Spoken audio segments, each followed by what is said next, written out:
Hello and welcome to another behind the scenes process video for the creation of my piece Journey.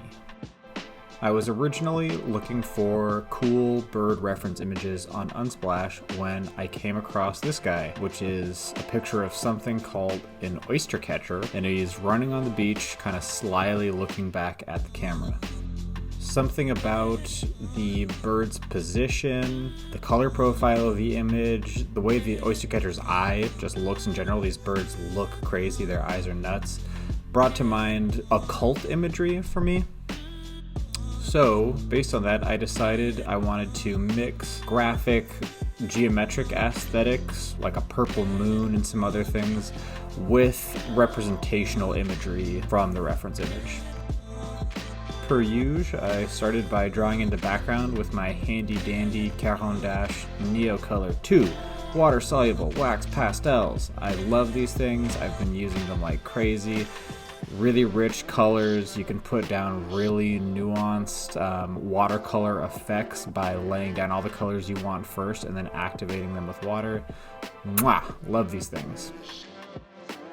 I started laying in the representational elements, at least the somewhat representational elements. They still look pretty abstract because they're out of focus in the reference, but I started with those because they're actually the furthest back in my composition.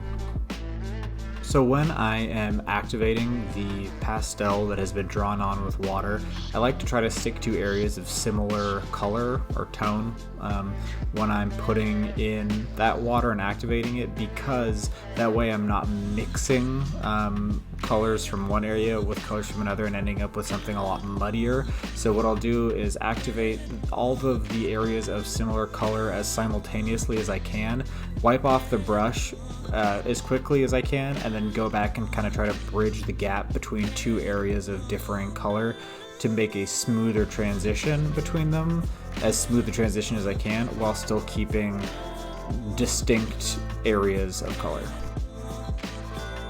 Apologies for saying color so much. I don't really know a different word to say. Pigment? Whatever. Here I was just going back in and bolstering some of the elements that I'd put in where I didn't feel like the color was quite saturated enough. I would just kind of rub the end of the brush against the end of a pastel to get the pigment on the brush itself, and then paint that in, adding as much water as I needed to spread it around and smooth the transition as much as I could. Once I had that background element put in and I activated it with water, I ended up not really liking the hard line between the blank paper and the path of the watercolor texture, so I went back through and made it a more gradual and cloudy transition.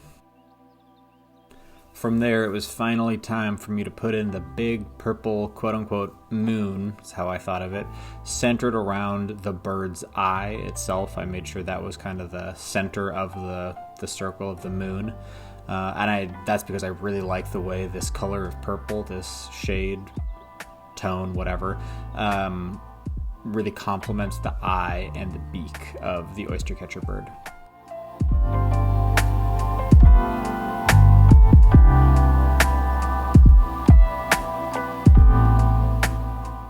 Once the moon was in, I ended up deciding to deconstruct some of the colors that are in the foreground of the reference, some of the yellows and oranges and pinks that are reflected in the sand in the out of focus elements in the foreground of that reference. I turned into sharper, more graphic looking lines and rectangles of color, and I placed them in ways around the feet so it almost kind of looks like the oystercatcher is climbing a colorful ladder. At this point, I was pretty much done with my water-soluble wax pastels, and I decided to move on to oil paint for the oystercatcher bird itself. And I wanted this because I really wanted the depth of detail and color saturation and texture that oil paint affords you. You can really give a lot of depth and dimension to imagery with oil paints, and I wanted that for this bird.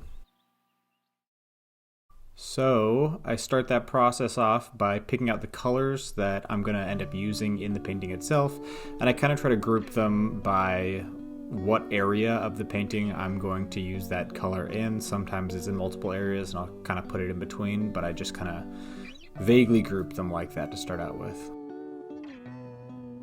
I like to put a little dollop of every single color out there to start, making it easy for me to just pick and mix and go kind of all over the place as I want without having to go back to the tubes, at least at the beginning.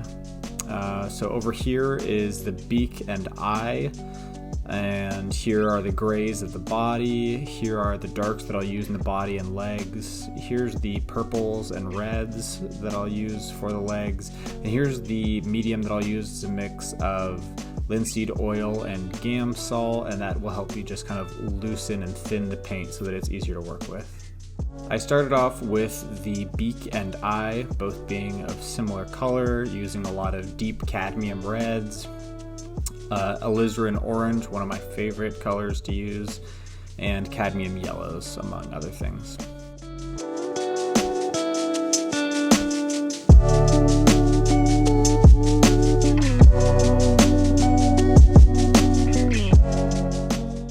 Next, I painted the head and body, starting with the darkest parts and then adding grayish blue highlights as I went along. For these, I like to put down a dark cool color in the shadows in the darkest parts, and then layering a dark warm color on top of that, so like an alizarin crimson or like a deep cadmium, and that just makes those areas come forward even though they're dark, so it kind of vibrates to the eye. Once I finally got down to the legs, I had to be really careful with these when painting them because they're so skinny, and I really didn't want my mark making or any little paint splatters to go into the background. I wanted a clean edge between the oil painting and the rest of it. Then I let the oil paint dry, and once it was all done, or not done, I should say dry, I oiled it out with a mix of Galkyd and Gamsol, essentially saturating the surface of that paint with that 50-50 mix, and then wiping all of that off after letting it sit for about 2 minutes, and that brings the finish of that oil paint to kind of an even gloss. Then I quickly went back into the little colorful rectangles that I'd placed by the feet because I wanted them to be more saturated and a little bit more bold. So as I was working on this, the quote-unquote representational tear of color going up through the composition ended up looking to me like a topographical map of a river. So I decided that I wanted to put down some colored pencil lines to both help with that cloudy transition from the background to that area of color, but also to further that aesthetic of like a topographical map. When drawing the lines, I really tried to express the random mix of sharp and round wandering that a real river does and how it looks on a topographical map.